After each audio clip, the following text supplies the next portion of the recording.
My boss offered to help me grow in the company, and that's how I realized he was controlling my entire life. At first, it felt like luck. Real luck. The kind people talk about when they say, you just need one person to notice you. His name is Michael, senior manager in a marketing firm in New York. Confident, calm, always in control. The kind of boss who makes people feel seen. That's exactly how he made me feel. I had just moved to the city. New job, new apartment, no real friends yet. I was trying to prove myself. Working late, saying yes to everything, trying not to mess up. So when he started paying attention to me, it felt like something good was finally happening. You're different, he told me one day after a meeting. We were alone in a conference room. You think ahead. Most people don't. I remember smiling because it felt earned. Like maybe I was actually doing something right. I want to help you grow here, he said. And that was the moment everything started. At first, it was normal. Extra feedback sessions. Short meetings just to check in. He would go over my work, give suggestions, show me how to improve. You need to speak more in meetings. You should present your ideas, not just write them. Let me help you get there. It all sounded professional. Supportive. Exactly what a good boss would do. Then it slowly became more personal. Not in a way that immediately felt wrong. Just closer. More interested. He started asking about my routine. What do you usually do after work? Do you go out much? Do you live alone? I didn't think twice about it. It felt like conversation. Like he was just trying to understand me better. So I answered. I told him I usually go home. That I like quiet evenings. That I was still getting used to the city. Normal answers. Harmless answers. A couple of weeks later, something small changed. In meetings, he started finishing my sentences. Not once. Not twice. Consistently. I would start explaining an idea and he would jump in at exactly the point I was about to make. At first, I thought we just thought the same way. Then it started to feel too accurate. Then he began suggesting things outside of work. You should try this gym, he said one afternoon. It's close to your place. I paused for a second. I never told him exactly where I lived. Just the general area. Not the street. Not the building. How do you know it's close to me? I asked, trying to keep it light. He smiled. I know the city well. It sounded reasonable. So I let it go. A week later, I joined that gym. It was convenient. Clean. Exactly what he described. And then, on my third visit, I saw him. Standing near the entrance. Like he had been there for a while. Hey, he said, like it was completely normal. Didn't expect to see you here. I smiled, but something inside me tightened.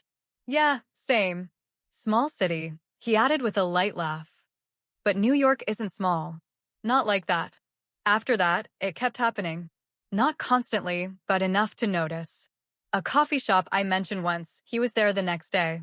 A grocery store I started going to, I ran into him there twice in 1 week.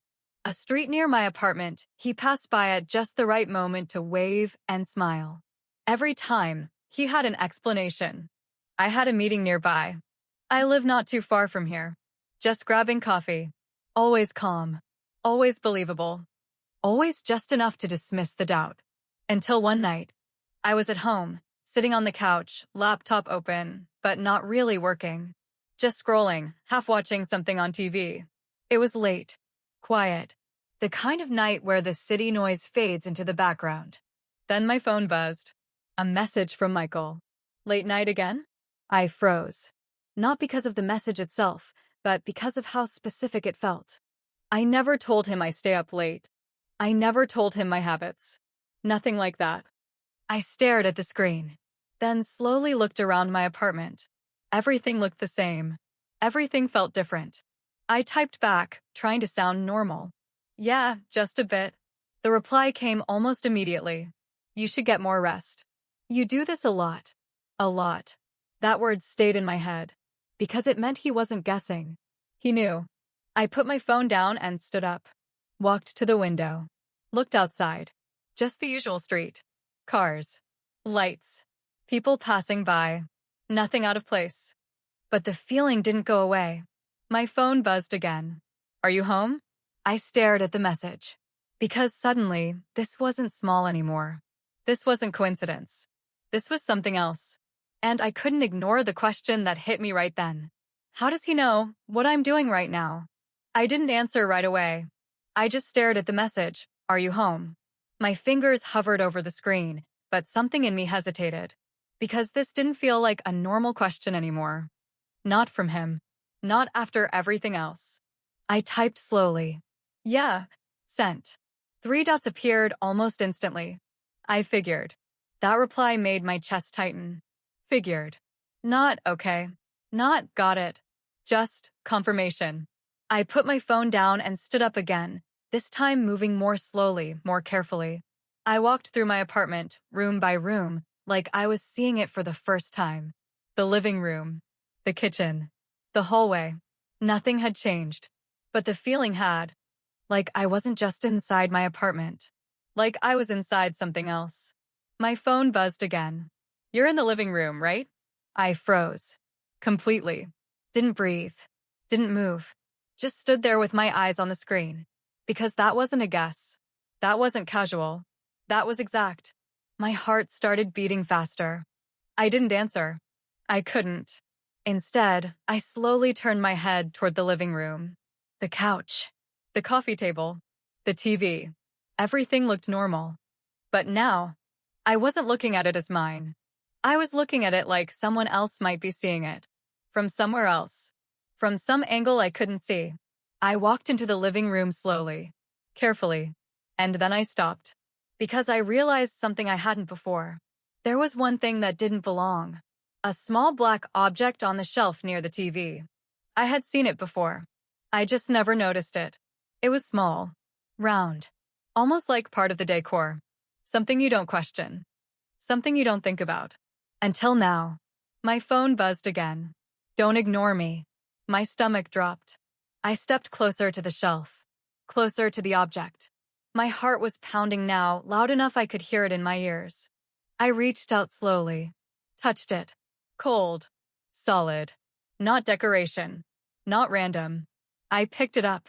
Turned it slightly. And there it was. A tiny lens. Almost invisible. But not anymore. My chest tightened. Because suddenly, everything made sense. The timing. The coincidences. The way he knew things. He wasn't guessing. He wasn't running into me.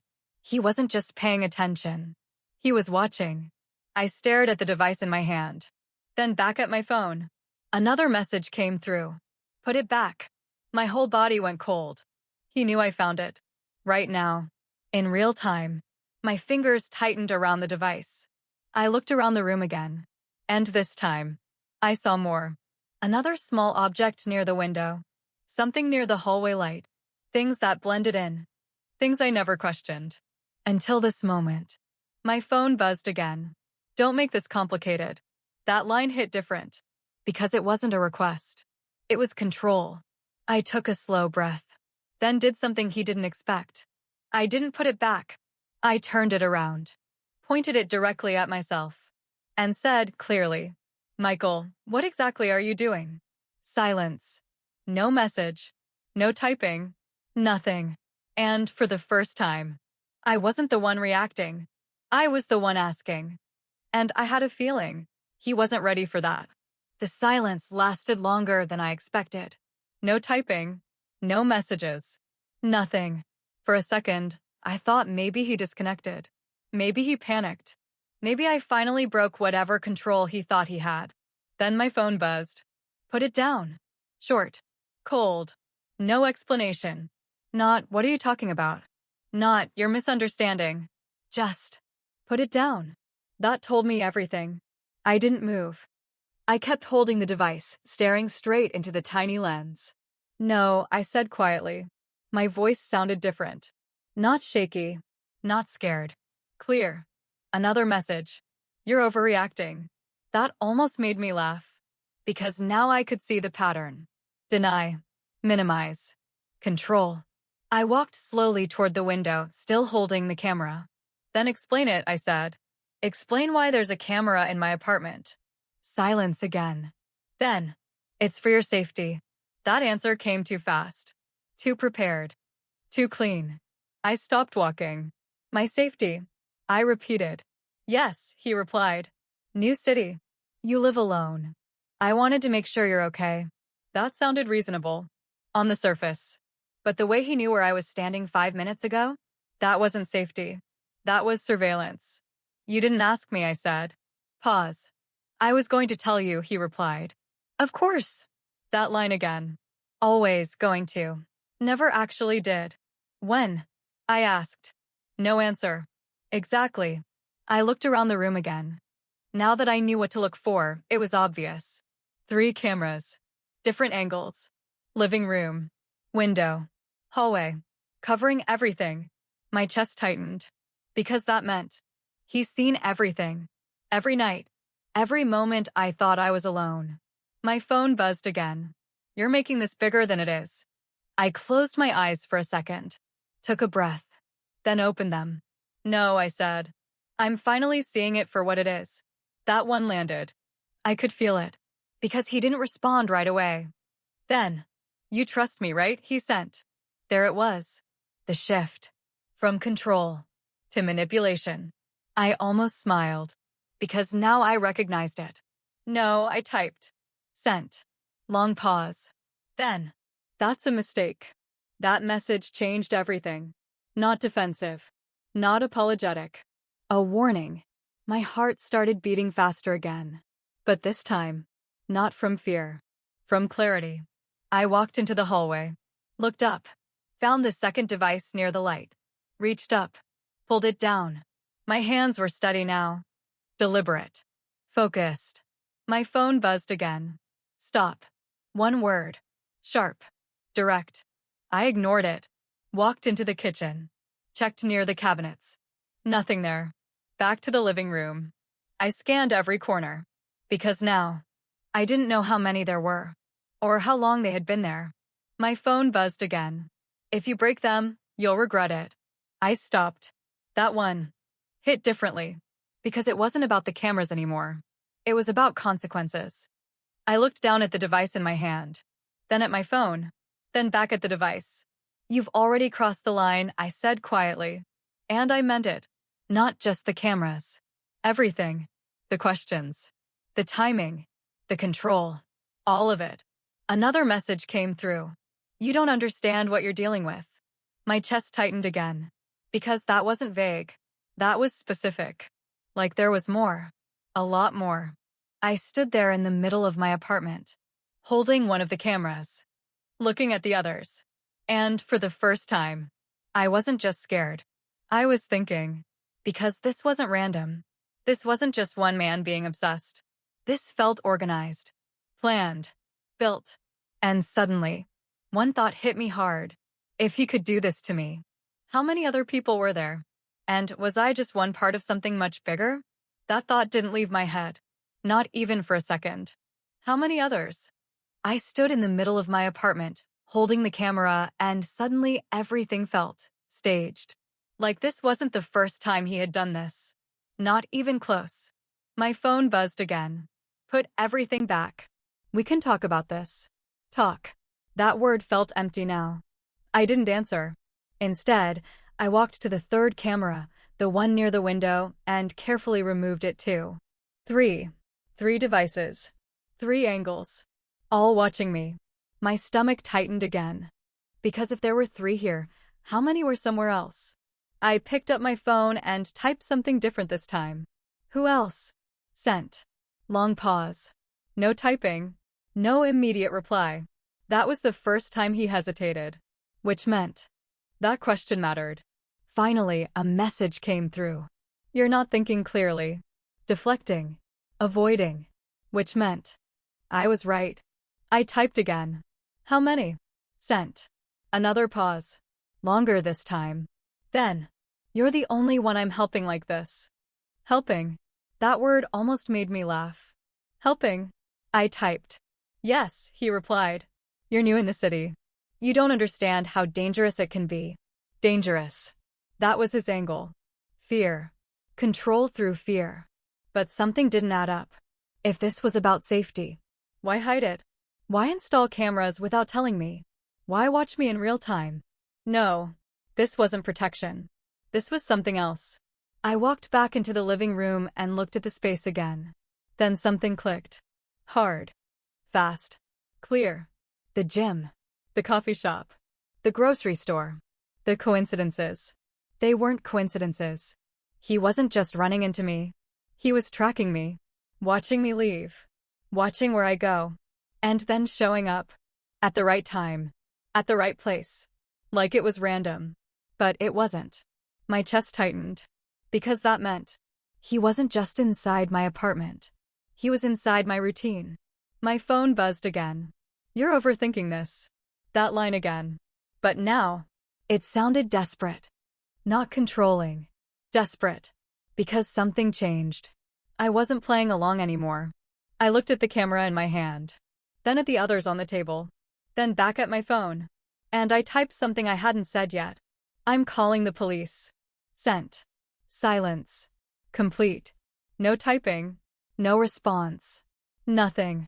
And that silence was louder than anything he said before. Because for the first time, he didn't try to control the situation. He didn't argue. He didn't explain. He just stopped. I stood there waiting. Heart beating slower now. Not because I was calm. Because I was certain. Then, my phone rang. Not a message. A call. Michael. I stared at the screen. Let it ring once. Twice. 3 times. Then I answered. Don't do that, he said immediately. No greeting. No mask. Just control. You don't want to do that. I leaned against the wall, holding the phone steady. Why? I asked. Silence. Then, because you don't understand what this is, he said. There it was again. That line. Like this was bigger than me. Bigger than him. Then explain it, I said. Pause. Long, heavy. Then. You think this is about you, he said quietly. My chest tightened. What does that mean? Another pause. Then. It's not. And that was the moment I realized. This wasn't just one person crossing a line. This was something else. Something organized. Something built. And I had just stepped right into it. Without even knowing. Until now. That's not what this is about. His words stayed in the air longer than I expected. I stood there, holding my phone, and for the first time since all of this started, I didn't just feel scared. I felt something deeper. Uncertainty. Then what is it about? I asked quietly. There was a pause. A long one. Like he was deciding how much to tell me. You've already gone too far, he said finally.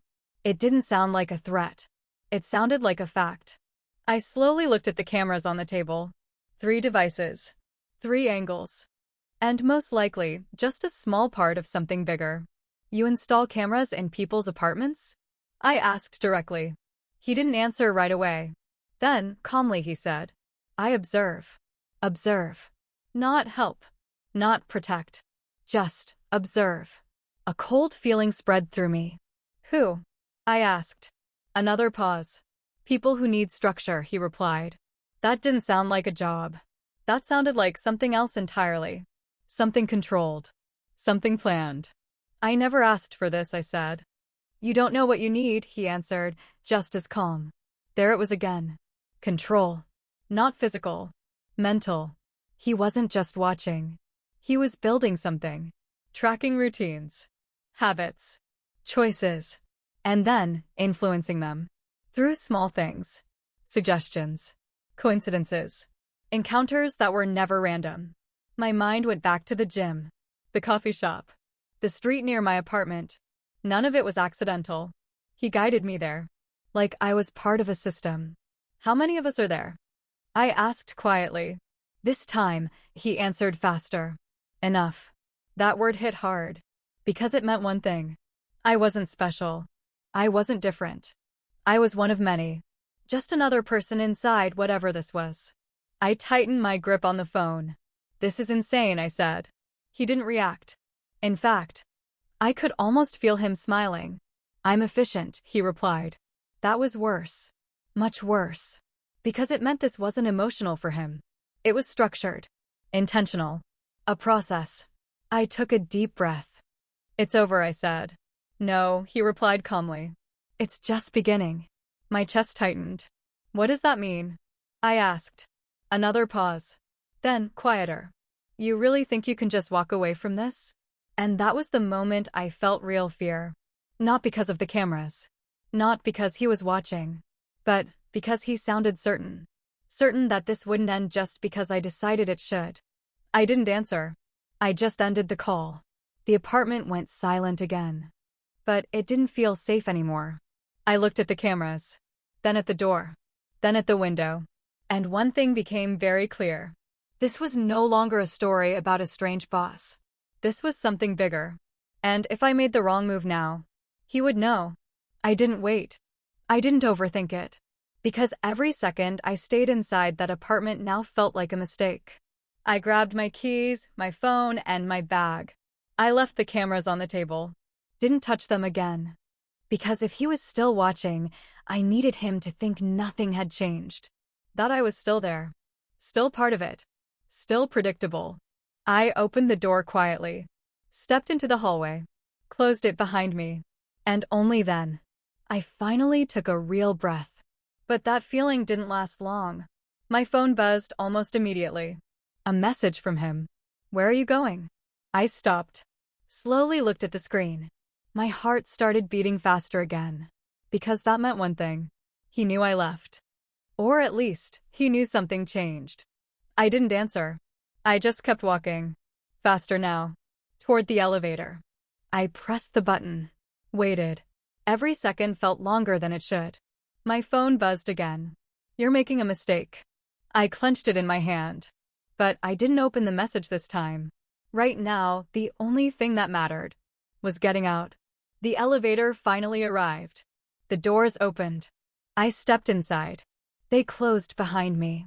And for the first time since all of this started, I felt a small sense of control. Because in here, there were no cameras. At least, I hoped so.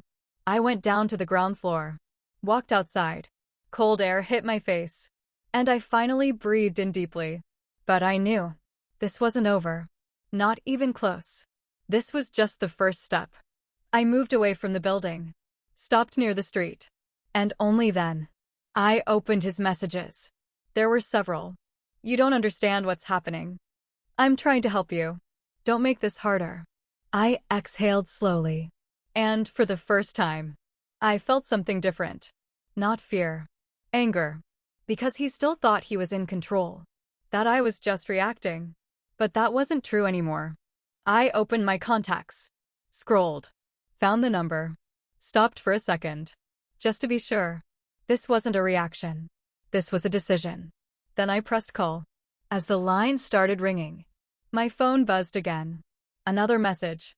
And the moment I read it, everything inside me went cold. You really think you're the first one to do this? I froze. Because that meant someone else had tried. Someone else had figured it out. Someone else had walked away. Or tried to. And the only question left was, what happened to them? The ringing stopped. A voice answered. 911, what's your emergency? I took a deep breath. And said, my boss installed cameras in my apartment, and I think I'm not the only one. There was a short pause. Then, ma'am, stay where you are. Officers are on the way. I lowered the phone. Looked back at the building. At my windows. And suddenly, I understood something very clearly. I wasn't going back inside that apartment the same way again. Because now, I knew the truth. And he knew. That I knew. The police arrived faster than I expected. 2 officers at first. Then more. I stood on the sidewalk, trying to explain everything without sounding like I was losing control of the situation. Cameras. Messages. The way he knew where I was, what I was doing. It sounded unreal even to me. But when they went inside my apartment, everything changed. They didn't question it anymore. Because the cameras were still there. On the table. Powered on. Connected. Recording. One of the officers looked at the devices, then at me. Did you touch anything else? He asked. Just move them, I said. He nodded. Good. Don't touch anything else. Within minutes, more people showed up. Not just regular police. Different tone. Different questions. They took the cameras, checked the network, started documenting everything. And that's when it got bigger. Much bigger. One of them came back to me and asked a question I wasn't expecting. Did he ever mention other people? My chest tightened. Yes, I said. He said I wasn't the only one. The officer nodded slowly. We think you're right. That confirmed it. This wasn't just about me. They asked me to come with them to the station. Just to give a statement. Just to explain everything clearly. I agreed. Because at this point, I needed this to be real. Not just something in my head. At the station, they showed me something I'll never forget. Screens. Multiple. Different apartments. Different layouts. Different people. Some empty. Some not. Recorded footage. Organized. Labeled. Timestamped. My stomach dropped. Because it looked exactly like what he showed me on his phone. Only bigger. Structured. Like a system. One of the officers spoke carefully. We've been tracking something like this for a while, he said. People reporting unusual behavior. Being watched. Being followed. But no solid proof. Until now. Until me. You didn't just report something strange, he added. You connected it. That hit differently. Because I didn't feel brave. I felt late. Like I should have noticed earlier. But I didn't say that. I just asked. Where is he? The officer looked at me for a second. Then said, we're working on that. It took 2 days. 2 long, slow days. I stayed at a hotel. Didn't go back to my apartment. Didn't turn on the TV. Didn't sit near windows. Because even without the cameras, that feeling didn't leave immediately. Then, they called me. We got him. Just 3 words. But everything inside me shifted. Not relief. Not completely. But something close. They found him in another apartment. Different part of the city. Same setup. Same system. Same pattern. He didn't run. He didn't fight. Just like he said. This wasn't chaos for him. It was control. Until it wasn't. A week later, I went back to my apartment. Not to stay. Just to collect my things. It looked the same. But it didn't feel the same. I walked through each room slowly. Looking at places where the cameras had been. The shelf. The window. The hallway. Simple spots. Invisible. Unless you know what to look for. I stood in the middle of the living room. And, for the first time, I didn't feel watched. Just quiet. My phone buzzed. Unknown number. I hesitated. Then answered. Hello. Pause. Then a woman's voice. Hi. I think we have something in common. My chest tightened. What do you mean? Another pause. Then, he was watching me too. I closed my eyes for a second. Because even though I already knew, hearing it out loud made it real. Again. I found one of the cameras, she said. After they arrested him, they contacted me. So it wasn't just one. Not 2. More. Many more. I didn't know what to do, she added. I looked around my apartment one last time. Then said something I wish someone told me earlier. You trust that feeling, I said. The one that tells you something is wrong. Silence. Then a quiet. Yeah. I took a breath. And for the first time since this started, I felt something close to normal. Not safe. Not completely. But aware. Clear. And stronger. Because now I knew something for sure. Some people don't need access to your life. They build it without permission. Quietly. Carefully. Until you notice. And when you do, that's the moment everything changes.